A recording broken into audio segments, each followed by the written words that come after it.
महानायक अमिताभ बच्चन के पास जब निर्देशक मनमोहन देसाई फिल्म अमर अकबर एंथनी लेकर पहुंचे थे तो अमिताभ बच्चन ने कहा था कि ऐसी फिल्में कौन देखेगा, लेकिन उनकी उम्मीद से उल्टा अमर अकबर एंथनी उनके करियर की सबसे कामयाब फिल्मों में एक बनी, जो सिर्फ मुंबई शहर में ही 25 थिएटर में लगातार 25 हफ्ते चली थी। इसके बाद देसाई ने अमिताभ को परवरिश, सुहाग, नसीब, देश प्रेमी, कूली, मर्द, गंगा जमुना सरस्वती और तूफान जैसी फिल्मों में कास्ट किया, जिसने अमिताभ को बॉलीवुड का बिग बी बना दिया।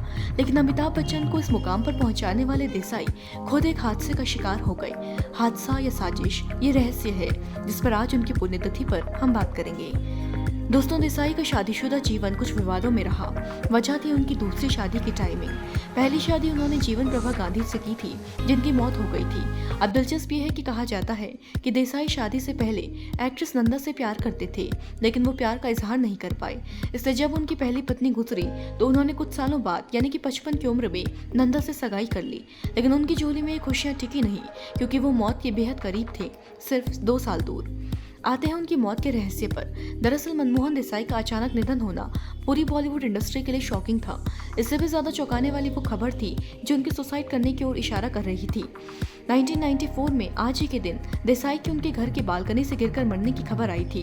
कुछ रिपोर्ट्स ने दावा किया था कि उनकी कई फिल्में फ्लॉप हो रही थी और साथ ही वो पीठ के दर्द से भी कई वक्त से जूझ रहे थे, इसलिए उन्होंने आत्महत्या कर ली। लेकिन दोस्तों, इसकी पुष्टि नहीं हुई, इसलिए देसाई की मौत का राज भी कभी नहीं खुला।